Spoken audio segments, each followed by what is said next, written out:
noite, meus irmãos. Boa noite. Sejam todos bem-vindos. Vou ler um pedacinho assim do Evangelho segundo o Espiritismo. A caridade é a virtude fundamental que deve sustentar todo o edifício das virtudes terrestres. Sem ela, as outras não existem. Sem a caridade não há esperança num futuro melhor, nem interesse moral que nos guia. Sem a caridade não há fé, porque a fé não é senão um raio puro que faz brilhar uma alma caridosa. Agora iremos nos sentar mais confortáveis para fazer a oração inicial. Vamos elevar os nossos melhores sentimentos ao alto, para que juntos, neste clima de paz e harmonia, em que já se faz sentir em nossos corações, te pedimos, Pai amado, que possamos aprender tuas leis de amor, não somente através de palavras, mas com os nossos exemplos e através de nossas ações edificantes.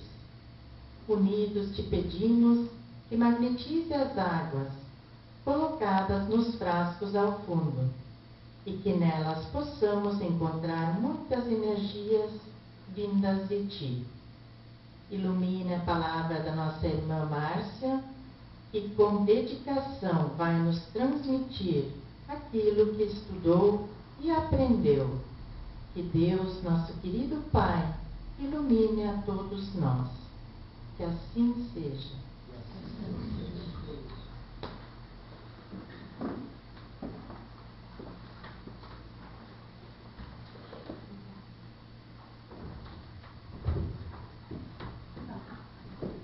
Boa noite. Boa noite. Que bom estar com vocês nesta noite, todos juntos, nesse friozinho, né?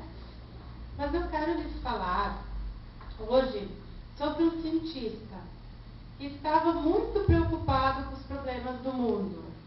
Ele passava horas no seu laboratório procurando meios de melhorar o mundo. Certo dia, seu filho de 7 anos o interrompeu. Invadiu seu santuário, seu laboratório, decidido a ajudá-lo. O cientista ficou nervoso pela interrupção. Tentou fazer o filho brincar em outro lugar. Vendo que seria impossível tirá-lo dali, procurou algo que pudesse distrair a criança. De repente, ele deparou com um mapa do mundo, mapa mundi. Estava ali o que ele procurava. Pegou aquele mapa e recortou em vários pedacinhos. E junto com um rolo de fita adesiva, ele entregou para o filho dizendo: "Você gosta de quebra-cabeças? Então vou lhe dar um mundo para consertar. Aqui está ele todo quebrado. Veja se você consegue consertá-lo bem direitinho e faça tudo bem sozinho." Pelos seus cálculos, a criança levaria dias para recompor o mapa, para montá-lo direitinho de novo. Passado alguns minutos, no entanto, ele ouviu o filho chamando ele. A princípio, o pai não deu crédito às palavras do filho. Seria impossível, naquela idade, conseguir recompor o mapa tão rápido. Um mapa que ele jamais havia visto. Relutante, o cientista levantou os olhos de suas anotações, certo de que veria um trabalho digno de uma criança, um trabalho mal feito. Para sua surpresa, o mapa estava completo. Todos os pedaços haviam sido colados direitinho nos seus devidos lugares. Como seria possível? Como aquele menino de apenas 7 anos havia sido capaz? Ele perguntou: "Você não sabia como era o mundo, meu filho? Como conseguiu?" "Pai, eu não sabia como era o mundo, mas quando você tirou esse papel do jornal para recortar, eu vi que do outro lado havia a figura de um homem. Quando você me deu o mundo para consertar, eu tentei, mas não consegui. Então, foi aí que lembrei do homem. Eu virei o recorte e comecei a consertar o homem, que eu sabia como era. Quando consegui consertar o homem, virei a folha e vi que havia consertado o mundo. Então, antes de tentarmos consertar o mundo, vamos tentar consertar o homem. Muitos motivos nos levam à casa espírita, né? Muitos vêm por amor, outros vêm pela dor, outros vêm por um convite de um amigo, e outros também vêm por curiosidade, para ver como é, o que acontece. É assim que funciona, né? E o que geralmente acontece? Assistimos à palestra, recebemos o passe, tomamos águas fluidificadas e vamos embora para casa. Somos espíritas, apenas dentro da casa espírita. Essas atitudes irão se repetir por longo tempo, mas à medida que vamos estudando e vamos compreendendo melhor os ensinamentos espíritas, sentimos necessidade de nos integrar mais às ações de reforma moral da comunidade, da sociedade. E nada melhor para fazer isso do que iniciarmos por nós mesmos. Ou seja, vamos ser espíritas na convivência, no mundo lá fora. E isso nos leva a uma reforma moral. Todo espírita estudioso que caminha nesse sentido, porque ele compreende que o espiritismo como filosofia busca atingir o seu objetivo mais nobre, que é a reforma moral de todas as criaturas, de todos nós. A grande maioria dos livros escritos pelas vias mediúnicas são ricos de ensinamentos, são verdadeiros tratados de saúde mental, como uma terapia baseada no Evangelho de Jesus e na codificação kardeciana. Livros como, por exemplo, Autoconhecimento, O Homem Integral, O Ser Consciente, Espelho da Alma, Momentos de Renovação e outros, que não são necessariamente espíritas, eles nos indicam a importância da reforma íntima de cada um, da renovação de atitudes como um fator essencial para alcançarmos o progresso moral e espiritual, visando a nossa felicidade relativa. No entanto, duas afirmativas nos chamam para uma reflexão. Uma delas seria renovação de atitudes. Vou citar um exemplo. Um jovem foi ao médico, queixando-se de dores abdominais. Tendo sido atendido pelo médico, este atencioso realizou exames, fez uma entrevista com ele e no final chegou ao diagnóstico: cirrose hepática, doença do fígado ocasionada por ingestão de bebida alcoólica, no caso desse rapaz. Enfermidade conhecida e facilmente tratável. O médico receitou um tratamento onde o paciente deveria tomar a medicação, fazer caminhadas diárias e no final da caminhada realizar alguma atividade física, fazer uma ginástica ainda. E o paciente saiu dali satisfeito, pois veria-se livre de suas dores. No final de um mês, ele retornou novamente ao consultório, onde o doutor atendeu. Ah, doutor, o tratamento não deu resultado, pois continua a sentir essas dores.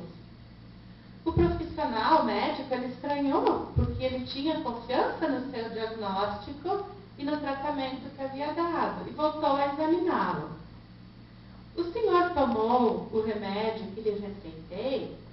Sim, doutor, bem certinho, 3 vezes ao dia, no horário sempre certinho. O senhor fez as caminhadas para melhorar a circulação? 5 quilômetros, doutor, todos os dias. O senhor fez a ginástica, como recomendei? 1 hora. Depois de todos os 5 quilômetros, 1 hora de ginástica.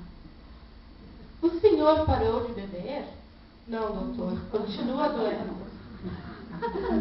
A medicina terrena, ela trata das enfermidades do corpo físico.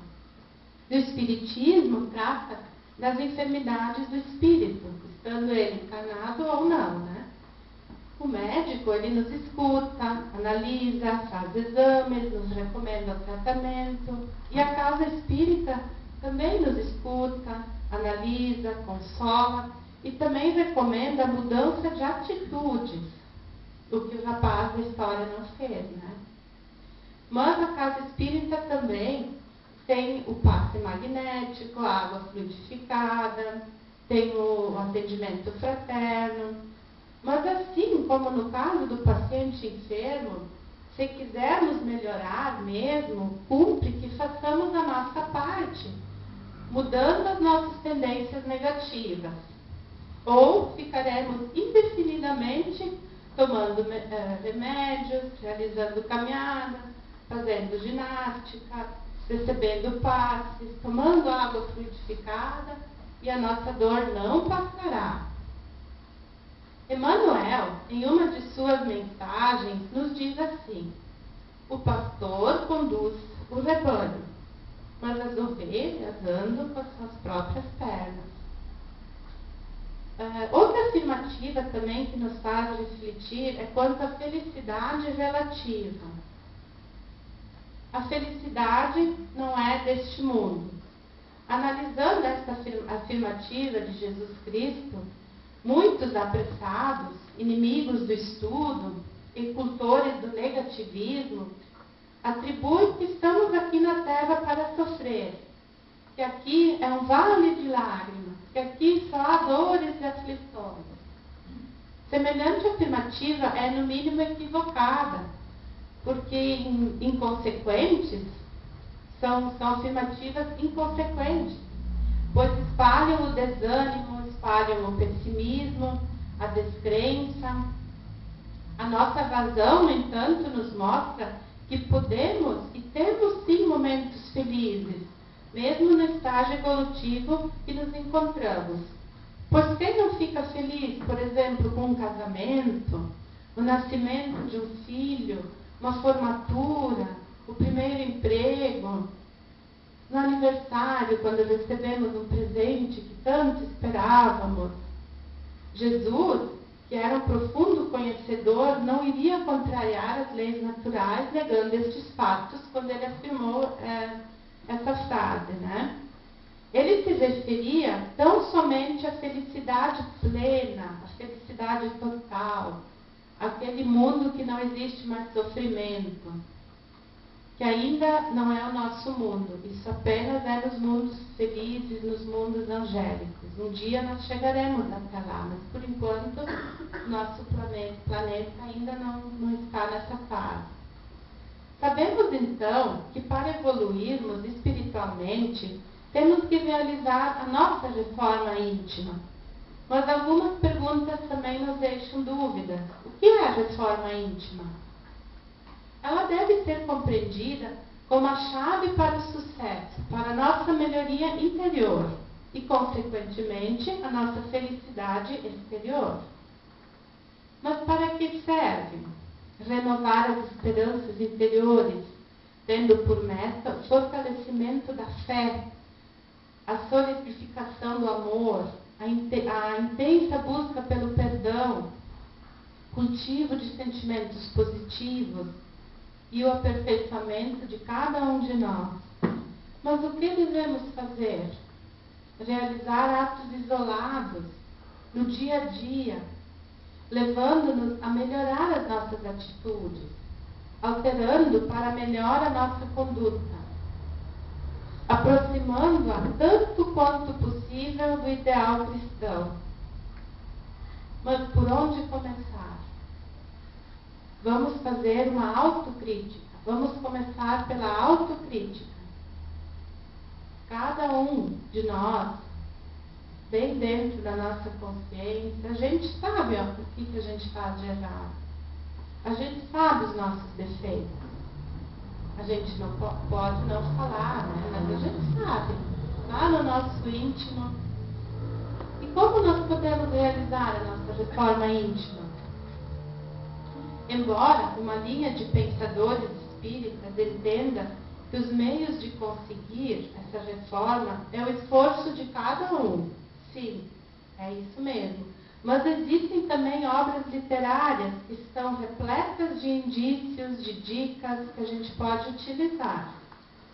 Em O Livro dos Espíritos, no capítulo Conhecimento de Si Mesmo, na pergunta 919, Allan Kardec questiona os espíritos e pergunta assim: qual o meio prático mais eficaz que tem o homem de se melhorar nesta vida e de resistir à atração do mal?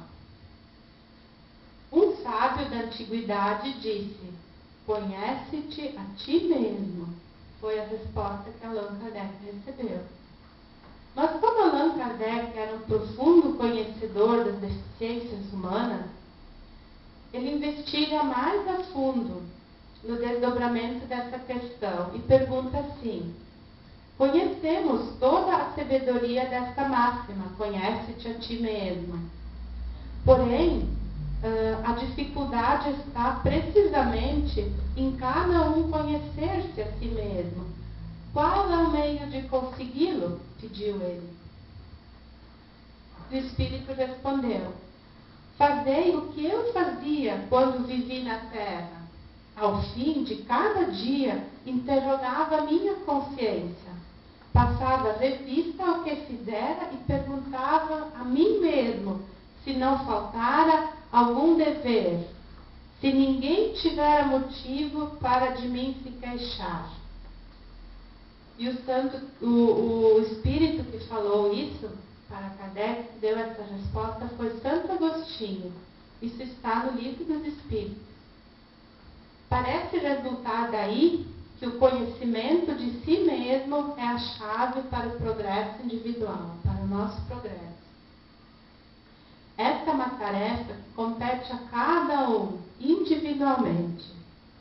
Ocorre-nos lembrar de Benjamin Franklin, que era um estadista, escritor e inventor norte-americano. Ele foi o inventor do para-raio, lá nos anos de 1700, na Filadélfia. Benjamin Franklin era um tipógrafo, era um homem fracassado e cheio de dívidas.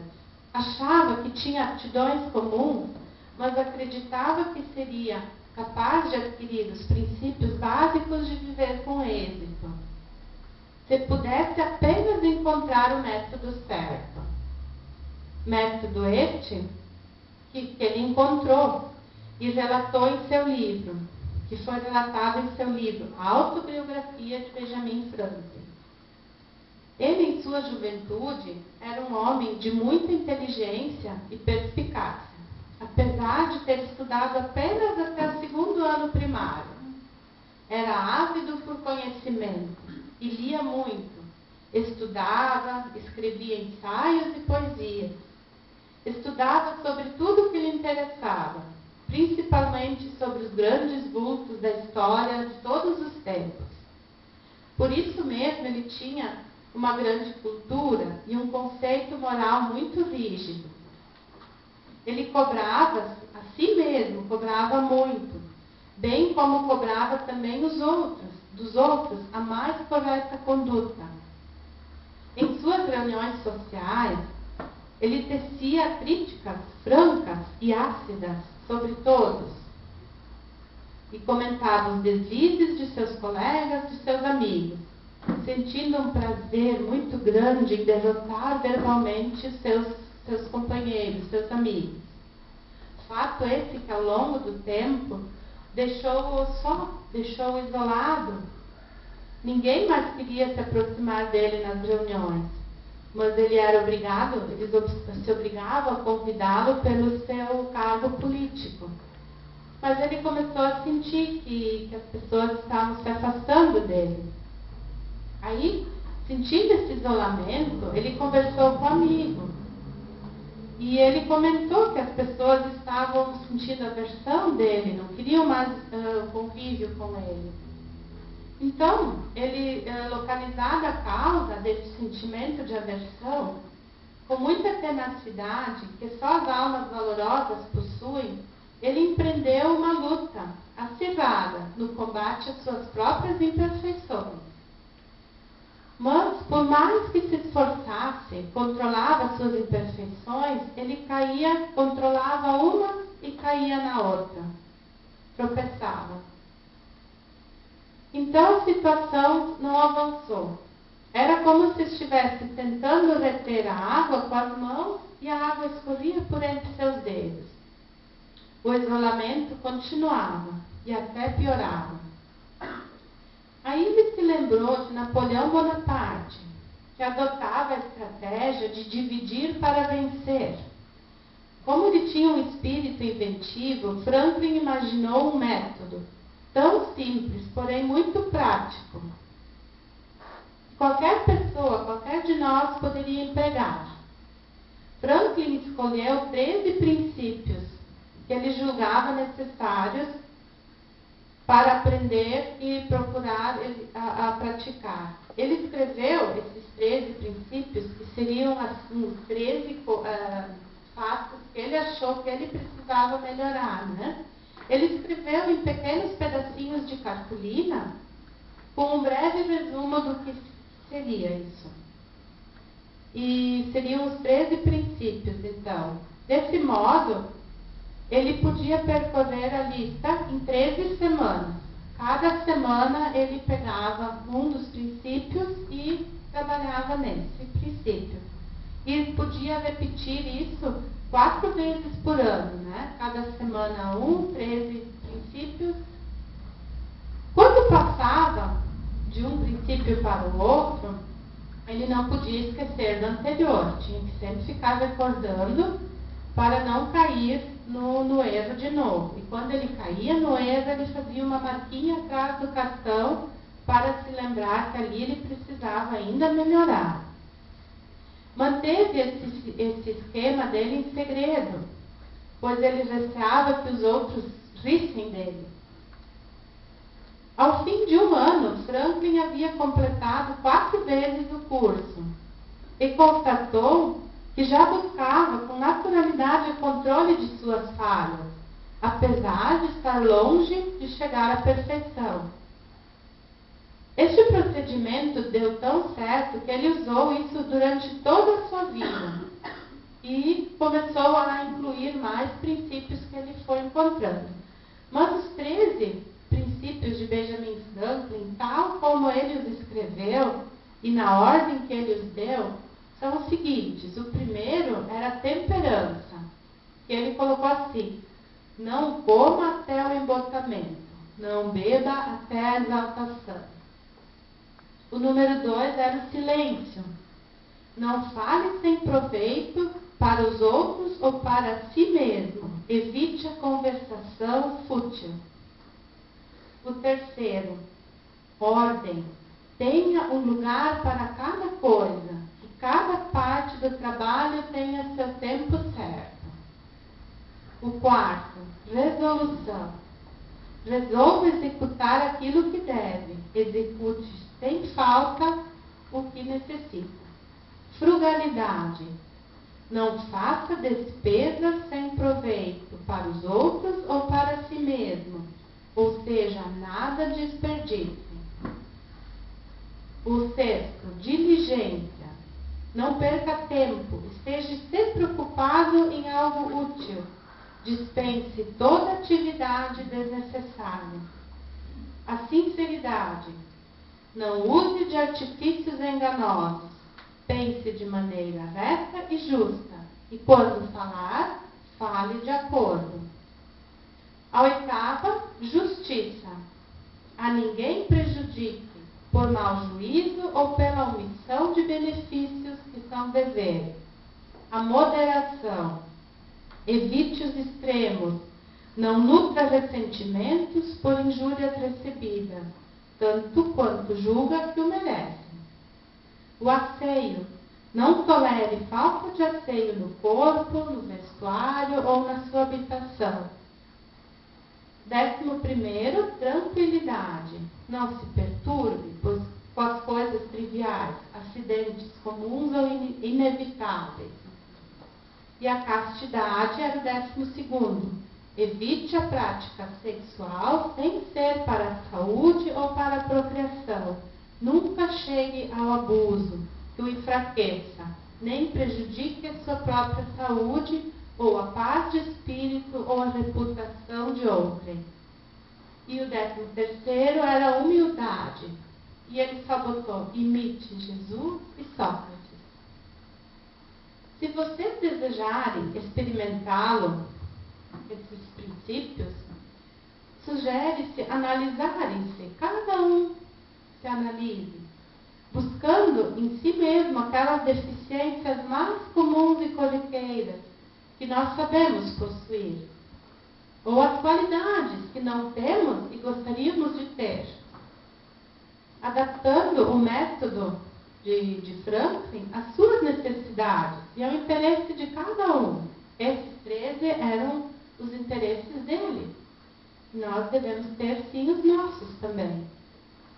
Ao alcançar uma conquista, alteramos a meta e buscamos outra. Vamos indo um a um dos itens que nós sabemos que precisamos melhorar, vamos melhorando.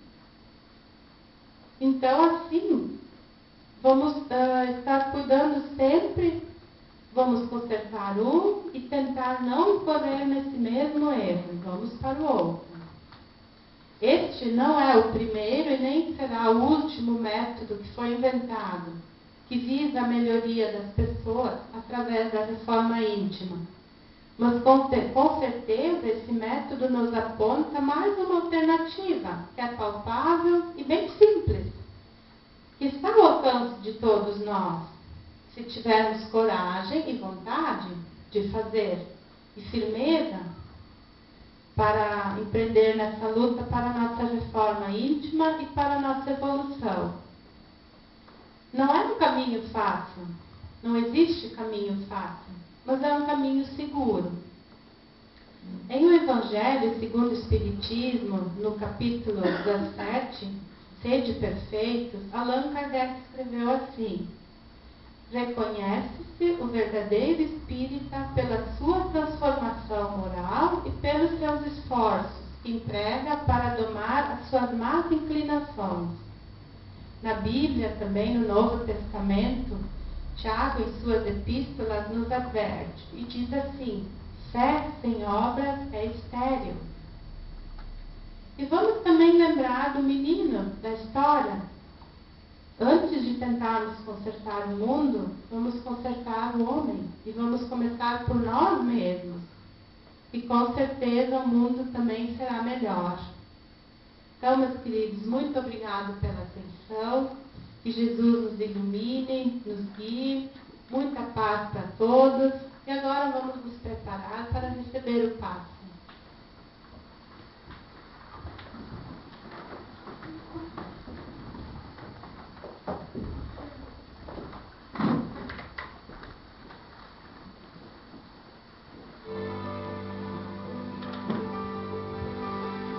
As crianças da evangelização podem subir.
A partir desse instante, preparemos-nos, elevando os nossos sentimentos a Deus, a Jesus. Para quem preferir fechar os olhos, todos nós, inclusive os internautas que nos assistem, estarão neste momento recebendo as grandiosas energias vindas do alto, vindas de Deus, vindas de Jesus. Por alguns instantes em silêncio, ouvindo essa música com tanta harmonia, recebamos as melhores vibrações que temos todos nós o direito de receber.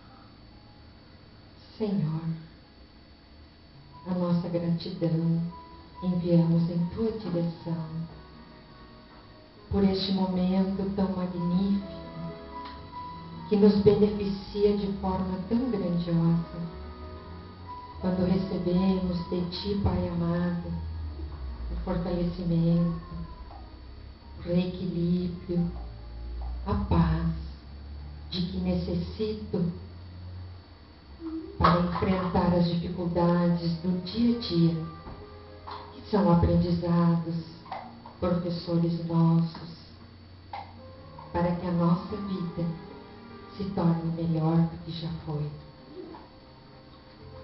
Queremos agradecer a Deus este momento tão sublime, pedindo a Ele que possamos manter essas energias dentro de nós durante toda a semana, com a prece diária e com a boa conduta. Uma boa noite a todos e que assim seja.